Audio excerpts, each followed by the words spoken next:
नमस्कार दोस्तों, px academy में फिर से आपको स्वागत है। और आज इस वीडियो मोस्ट इम्पोर्टेंट होने जाने वाले वो लोगों के लिए जो लोग एमआईएस एग्जीक्यूटिव का प्रिपरेशन ले रहे हैं। और हम आज इस वीडियो में एमआईएस एग्जीक्यूटिव का कॉमन क्वेश्चन जो हर इंटरव्यू में पूछा जाता है उसके आधारित के ऊपर हम ये वीडियो आपके सामने ला चुके हैं। तो ज़्यादा वक्त बर्बाद ना करते हुए मेन मुद्दे पे आते हैं।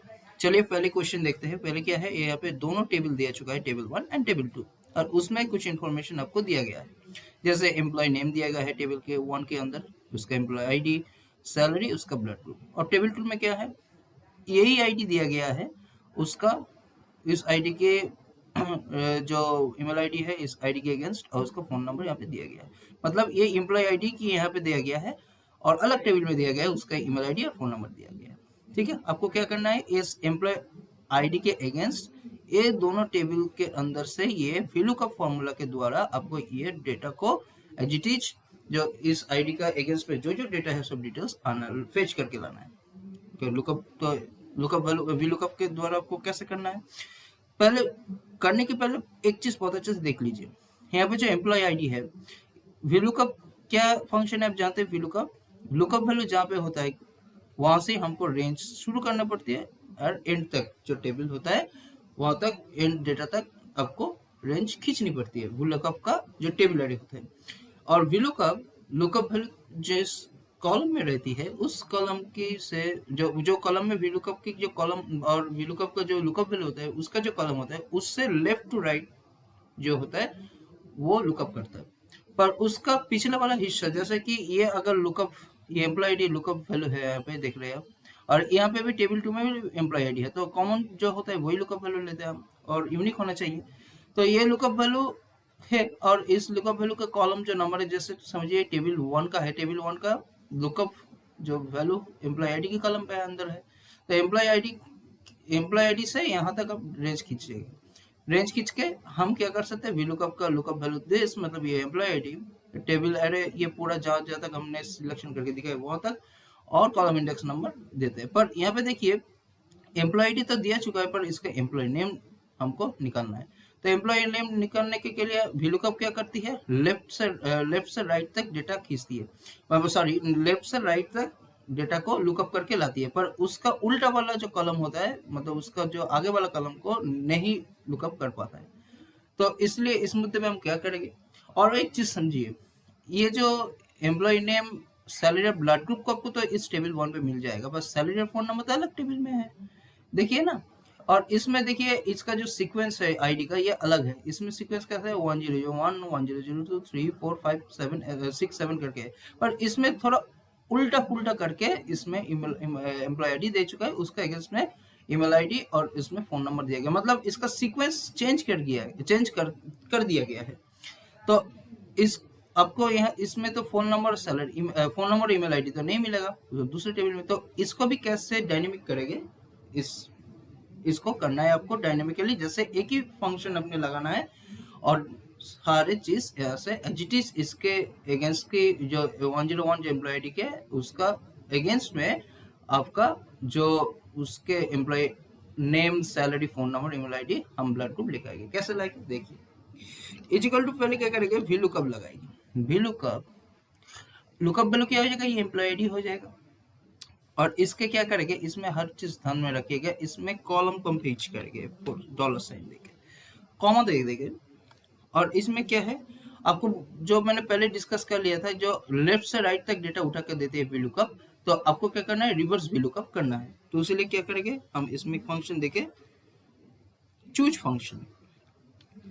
फंक्शन क्या कहती है, चूज जो चीज हमने अपने मुद्दे से हम क्या करेंगे, किस कॉलम को आगे रखेंगे, किस कॉलम को उसके बाद में रखेंगे। तो अपने मुद्दे से हम चूज फंक्शन की यूज करके इस टेबल को अपने मुद्दे से बना सकते हैं, जहां पे हम पहले क्या रखेंगे, कितना कॉलम होगा, 1, 2, 3, 4, 4 ही कॉलम है इसमें पहली वाले टेबल में। तो पहले 4 1, 2, 3, 4 कर्ली ब्रैकेट में लिख लिया, उसके इसके बाद कॉमा ले लेंगे। इसके बाद कॉमा लेके पहली वैल्यू क्या होगा, एम्प्लॉय आईडी, क्योंकि लुकअप वैल्यू इसको ही लेना है, इसको ही, इसके आधारित के ऊपर ही तो हमारा डेटा उठा के ले रहे हैं। तो पहले VLOOKUP का जो लुकअप वैल्यू पहली कॉलम भी रहना चाहिए, हम लोग जानते हैं। इसको वैल्यू 1 में A4 से फीच करके ले लिया, कॉमा। दूसरे क्या लिया, एम्प्लॉय नेम, इस कॉलम को ले लिया, कंट्रोल शिफ्ट डाउन, और ए फॉर से फिक्स, कॉमा वैल्यू 2 हो गया, वैल्यू 3 क्या होगा, salary, control shift down arrow and A for से फिक्स और comma last one is blood group, control shift down A for से फिक्स। तो चूज फंक्शन से इसको हम अपनी तरीके से सीक्वेंस में कर लिए। अब क्या होगा, कॉलम इंडेक्स नंबर, इसमें हम मैच फंक्शन डायनेमिकली निकालने के लिए column number match function use करते हैं। मैच फंक्शन क्या करता है, जो लुकअप वैल्यू लगे वो किस कॉलम और रो की पोजीशन में है वो डायनेमिकली हमको दिखाता है। तो कैसे करके अब लुकअप वैल्यू क्या हो जाएगा, इसमें एम्प्लॉय नेम हो जाएगा और इसका क्या करेंगे, इसका रो को फिच कर देंगे हम लोग, रो के आगे चार के आगे डॉलर साइन दे देंगे। जैसे क्यों कर रहे हैं ये, जब हम नीचे ऊपर ड्रैग करेंगे तब ये रो ना हटे, ठीक है, रो फिक्स रहे, कॉलम डायनेमिकली चलता रहे। कॉमा अब लुकअप एरे, इसमें भी क्या करना पड़ेगा, इसमें भी चूज फंक्शन यूज करेंगे क्योंकि हमने तो अपने मुद्दे से टेबल इसमें रीअरेंज किया है, तो लुकअप वैल्यू भी तो अपने मुद्दे से हेडिंग को भी हमको तो रीअरेंज करना है, नहीं तो ये उल्टा पुल्टा डेटा दिखा देगा आपको। तो इसमें चूज ले लेंगे और कॉमा फर्स्ट ब्रैकेट ऑन और कर्ली ब्रैकेट में 1, 2, 3, 4 कर्ली ब्रैकेट बंद किया, कॉमा और उसके बाद क्या करेंगे, पहले हमने चूज फंक्शन में क्या लिया था, एम्प्लॉय आईडी लिया था, ये वाला हेडिंग पहले चूज करके F4 से फिच, दूसरे वाले में क्या लेते हैं, एम्प्लॉय नेम, ये F4 से फिच, ठीक है। 3 नंबर क्या लिया था, सैलरी, इसका लगे F4 से फिच और 4 नंबर है ब्लड ग्रुप। ये तो अपने टेबल जो पहले बनाया था उसका हेडिंग ऐसा, इसका कॉलम ऐसे लेता तो हेडिंग भी ऐसे आपको चूज फंक्शन यूज करके मैच की जो लुकअप एरे है उसमें एज इट इज उसमें वो सीक्वेंस आपको मेंटेन करना पड़ेगा, तभी डेटा वो परफेक्ट तरीके से ले आ पाएगा कॉलम को परफेक्टली को उस कॉलम का ही डेटा आपको प्रोवाइड करेगा। तो मैच का लुकअप एरे हो चुका है और मैच टाइप 0 कर देगा एग्जैक्ट मैच के लिए और कॉमा वी लुकअप का 0 कर देगा। अब एंटर, देखिए इसमें A101 का क्या है, ब्रिजेश गुप्ता है, देखिए आ चुका है ना। अब देखिए इसमें, अब इसमें हम इसको ड्रैग करेंगे पर अभी तक खत्म नहीं हुआ है, देखो अभी भी चीज बाकी है, जो ड्रैग करेगा और इसमें नीचे ड्रैग करेगा। इसमें समस्या क्या हुई, जो जो इस टेबल में डेटा था वो प्रोवाइड कर दिया पर इन्हें दोनों एन एरर आ गया। क्यों एन एरर का, किस टेबल में तो ये डेटा है ही नहीं, तो इफ मतलब अब क्या है, वो जो डेटा है इस टेबल में, तो हम क्या करेंगे, अब क्या करेंगे, सिंपली देखिए काम करते हैं, इफ एरर जो फॉर्मूला होती है, अगर इस फॉर्मूला में किसी जगह इफ एरर मतलब कोई एरर आती है तो क्या क्या करना है, फिर से वी लुकअप करेंगे। अब लुकअप वैल्यू क्या हो जाएगा, दिस, और इसको हम कॉलम को फिच कर देंगे, F4 से फिच कर देंगे और कॉमा दे देंगे। अब टेबल अरे क्या हो जाएगा, सेकंड टेबल हो जाएगा क्योंकि अब इसमें एम्प्लॉय आईडी पहली है तो इसका चूज फंक्शन देने की कोई जरूरत नहीं, टेबल अरे यहाँ पे F4 से फिच कर दिए, कॉमा और अब क्या होगा, टेबल अरे ये हो चुका है, कॉमा अब मैच फंक्शन दे दिए। मैच फंक्शन में लुकअप वैल्यू क्या हो जाएगा, ये एम्प्लॉय नेम, मतलब जो एचटीटीएस हमने पहले किया था पहली टेबल की तरह, पहली टेबल में हमने चूज फंक्शन इसमें तो एचटीटीएस सीक्वेंस पहली एम्प्लॉय आईडी है तो उसलिए हमको चूज फंक्शन नहीं करना पड़ेगा, तो नॉर्मल भी लुकअप जैसे करते हैं वैसे करेंगे।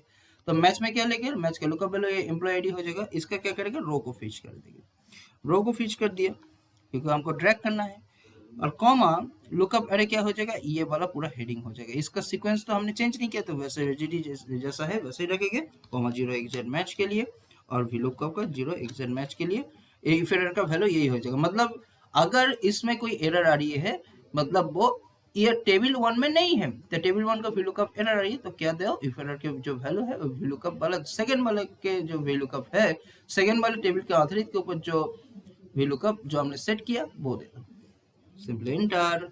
अब देखिए इसमें तो पहली वाला वैल्यू का एरर नहीं आया तो पहली वाला वैल्यू का भी दिखा रहा है। अब जब इसको ड्रैग करके देखिए कैसे ऑटोमेशन में आ गया, इसको हम ऑटो फिट करके देते हैं तब आपको समझ में आ जाएगी, ठीक है। देखिए इसमें देखिए डेटा आ चुका है, देखिए ब्रिजेश गुप्ता, इसका ईमेल आईडी भी आ चुका है, देखिए 101 का, इसमें देखिए 101 का पे ब्रिजेश गुप्ता 177@gmail.com आया है क्या, यहाँ पे आया है, जीटीज उसका ग्रेड भी आ चुका है। मतलब ये एक ही फॉर्मूला के साथ फंक्शन के साथ ये डायनेमिक हो चुका है, ठीक है। अब हम इसको ड्रैग कर देंगे, तो कैसे इंटरव्यू में ऐसा क्वेश्चन ही पूछा जाता है VLOOKUP की जो फंक्शन है उसका आधारित के ऊपर। तो आपने इसको समझ चुके हैं, चलिए हम क्या करते हैं नेक्स्ट क्वेश्चन में जाते हैं, क्वेश्चन नंबर 2। बोला कि find out the pass and fail in the basis of condition. Condition यहाँ पे दिया गया है क्लास 10 की जो मतलब जो कंडीशन है जो any two subject greater than is equal to 50 तभी पास होगा। और क्लास 9 के लिए क्या होगा, हिस्ट्री की जो सब्जेक्ट है यहाँ पे जो हिस्ट्री है उसमें आपको 60 और 60 से ऊपर ही नंबर, मिनिमम 60 मार्क्स आपको पाना है। और 60 के ऊपर हो तो भी कोई बात नहीं, बस 60 मिनिमम होना चाहिए। और अदर सब्जेक्ट जो रिमेनिंग जो सब्जेक्ट्स है मतलब इंग्लिश और जियोग्राफी उसमें भी 50 से समान और 50 के ऊपर नंबर आपको मेंटेन रखना है, तभी इस क्राइटेरिया में पास होगे, नहीं तो फेल किए जाओगे। तो ऐसे कंडीशन जब आपको क्लास बेसिस दिया जा रहा है तब क्या करना है, आपको इफ कंडीशन देना है। इफ कंडीशन लॉजिक जो चीज होती है जो इफ कंडीशन के द्वारा हम करते हैं, तो कैसे करेंगे चलिए आते हैं। इजिकल टू इफ, पहले हमको क्या डिटरमाइन करना है, ये कौन क्लास में बिलोंग करता है, 10 में करता है या 9 का, क्योंकि क्लास 10 का अलग क्राइटेरिया है और क्लास 9 का अलग क्राइटेरिया है। तो क्या करेंगे क्लास, और पहले क्या करेंगे, इफ दिस मतलब ये क्लास ये जो है इजिकल टू 10 होता है, तो क्या करेंगे इसमें फिर से इफ लगाएंगे, तब ये हम लॉजिक इसके अंदर अब इफ लगाएंगे। और इसमें क्या लॉजिक देंगे, एंड की एंड का फंक्शन यूज करके इसमें कैसे क्राइटेरिया करते हैं देखते हैं। एंड अब बोला है कि एनी टू सब्जेक्ट रहते हैं, मतलब हमको बोला नहीं है कि इंग्लिश और जियोग्राफी में बना है, बोला कि किसी या तीनों सब्जेक्ट के अंदर किसी दोनों सब्जेक्ट जो है किसी एनी टू सब्जेक्ट में आपको 50 से समान और 50 से ऊपर मार्क्स होगा और 50 मिनिमम 50 दोनों जो सब्जेक्ट है उसमें पाना है आपको। कोई मेंशन नहीं किया कोई सब्जेक्ट, तो हम क्या करना है एंड फंक्शन में कैसे इसको सेट करते देखते हैं। तो क्या करेंगे, इफ लगाएंगे, if this is equal to class 10, अगर ये क्लास 10 होता है तो क्या करेंगे फिर से इसमें लॉजिक लगाएंगे इफ, और एंड फंक्शन दिए, एंड फंक्शन के लॉजिक ऑन क्या करेंगे, देखिए कैसे करते हैं, this is greater than is equal to 50, पहले दो सब्जेक्ट को, और सेकंड सब्जेक्ट क्या है, this is greater than is equal to 50, तो ये होता है। तो इनवर्टेड कॉमा के अंदर क्या करेंगे, पास, ये कर देंगे। नहीं हुआ तो फिर से इफ, अब क्या करेंगे, और उसमें एंड फंक्शन दे दिया। एंड फंक्शन में क्या करेंगे, अब पहले दोनों दे दिया, अब क्या करें, this geography this is greater than is equal to 50 और कॉमा, और हिस्ट्री का ये चूज कर लेंगे, उसका भी क्या करेंगे greater than is equal to 50। तो ये एंड के फंक्शन में दे दिया और ये हुआ तो इसमें क्या कर दो, पास दे दो। फिर से ये भी लॉजिक सेटिस्फाइड नहीं करती है तो फिर से इफ, और इसमें क्या करेंगे, पहले हिस्ट्री को मार्क्स ले लेंगे greater than is equal to 50, ठीक है, और फिर से क्या लेंगे इंग्लिश, इसको भी greater than is equal to 50।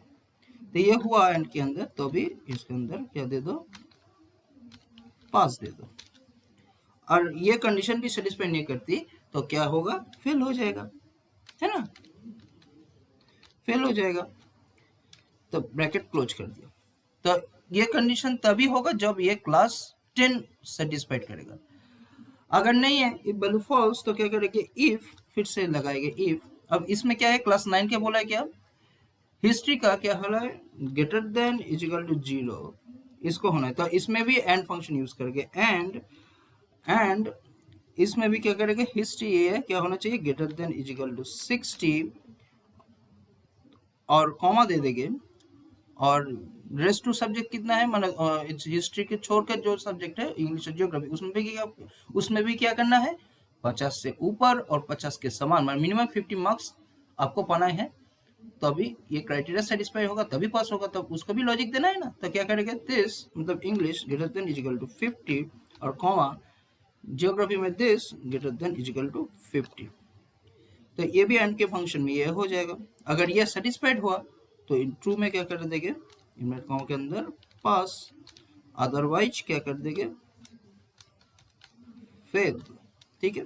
तो कैसे लॉजिक जनरेट करते हैं देख रहे हैं आप, ठीक है।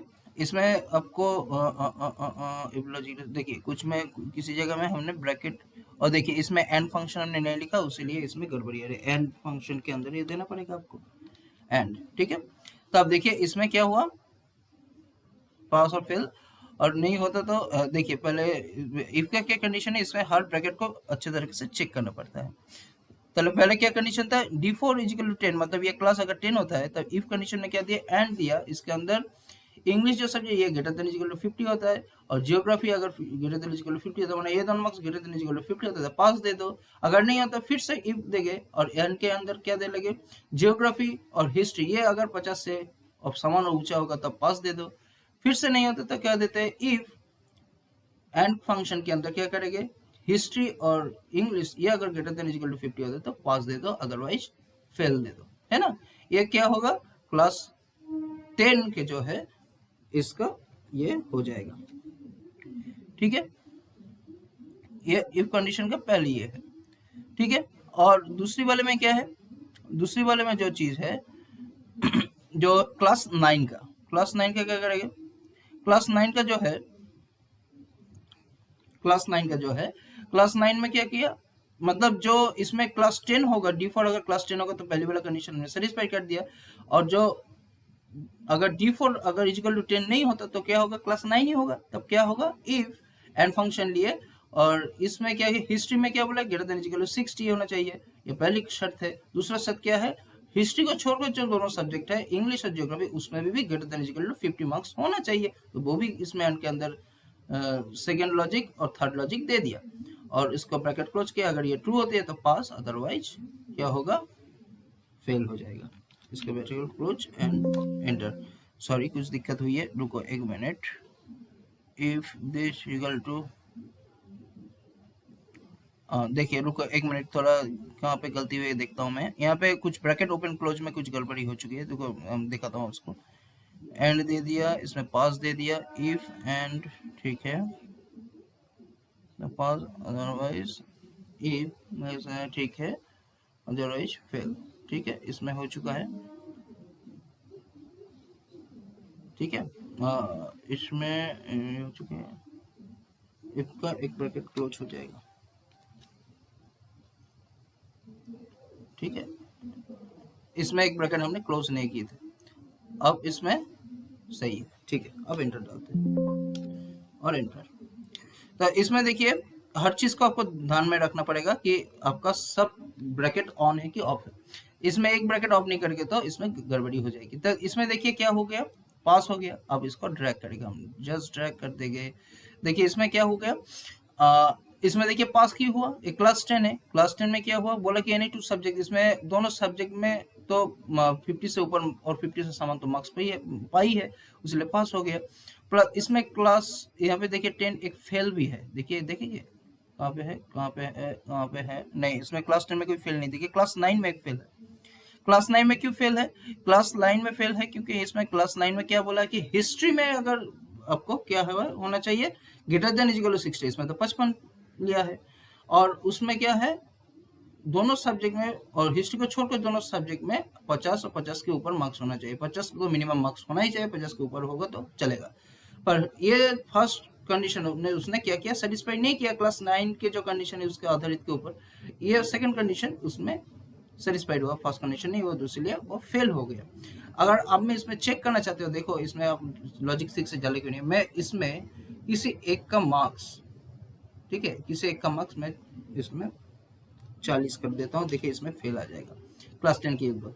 क्यों फेल आ गया, ये दोनों सब्जेक्ट में मैंडेटरी आपको 50 के समान और 50 के ऊपर मार्क्स होना चाहिए, तो इसमें तो किसी में एक ही नंबर पे हुआ है, ठीक है। और दोनों जो सब्जेक्ट है उसमें 50 से नीचे हुआ है, तो इसमें फेल हो गया। तो आपका लॉजिक सही तरीके से काम करिए, थोड़ा चेक कर लेना। कंट्रोल Z कर दिया, तो उम्मीद है इसको समझ चुके हैं आप। अब क्वेश्चन 3 में आते हैं। देखिए ये वाला क्वेश्चन देखिए, क्वेश्चन 3 में क्या है, create a formula to find out the salesman wise product name and is dynamically changed when the salesman name change। मतलब यहाँ पे सेल्समैन की एक नाम लिस्ट यहाँ पे दिया गया। ये सेल्समैन जब सिलेक्शन करेंगे आप, तो इसमें उसका वो क्या प्रोडक्ट बेचती है, इसमें आपको ऑटोमेशन में आना चाहिए। देखिए इसमें देखिए ए वाला प्रोडक्ट जो है, ये राजीव कुमार, अंकित शर्मा, अनूप राय, विघ्नेश सूद, ऐसे करके हर प्रोडक्ट का यहाँ पे जो बेचता है उस सेल्समैन की नेम यहाँ पे दिया गया है। तो अब इसको कैसे करके, इसमें तो इंडेक्स फंक्शन, कोई लुकअप फंक्शन इसमें अगर समझ रहे कि काम करेगा, नहीं काम करेगा, मैच फंक्शन भी काम नहीं करेगा। तो आधे घंटे लोग यही सोचते रह जाएंगे कि क्या फंक्शन यूज करना है। जो एरे का कॉन्सेप्ट जानते हैं तो वो इसको बहुत अच्छे से कर पाएंगे। तो कैसे करेंगे, इजिकल टू इफ, देखिए अच्छे से देखिए, is equal to if logic test, this is equal to क्या करेंगे, दिस कैसे अब ये सिलेक्शन करना है, जो एरे का कॉन्सेप्ट क्लियर है वो कर पाएंगे। तो इंटरव्यू ऐसे लिया जाता है कि आपका एबिलिटी वो चेक करेगा कि आपका खुद का एबिलिटी है कि नहीं, कि आप इस तरीके का चीज हैंडल कर सकते हो कि नहीं, इस तरह का कॉम्प्लेक्स सिचुएशन हैंडल कर सकते हो कि नहीं। कॉम्प्लेक्स कुछ नहीं है, सिर्फ आपको क्या है दिमाग में सोचना कि कैसे लॉजिक क्रिएट किया जाता है।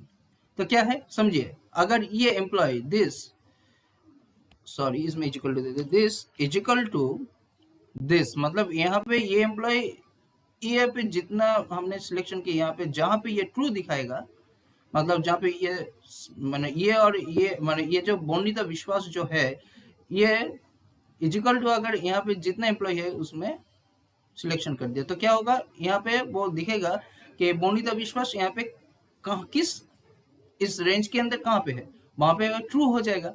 जहाँ पे ये होगा तो ट्रू हो जाएगा, इफ ट्रू तो क्या देंगे, दिस, मतलब ये इसका प्रोडक्ट, जो प्रोडक्ट नेम है उसको दे दो, अदरवाइज क्या कर दो, इसमें ब्लैंक कर दो, ब्रैकेट क्लोज, एंटर। देखिए इसमें क्या आ गया, सी आ गया, और क्योंकि सी आ गया, देखिए इसमें बोनिता विश्वास है, इसमें इसको ट्रू मिला, तो जहां पे ट्रू मिला तो क्या मिला, उसका क्या दे दो, उसका प्रोडक्ट नेम दे दो।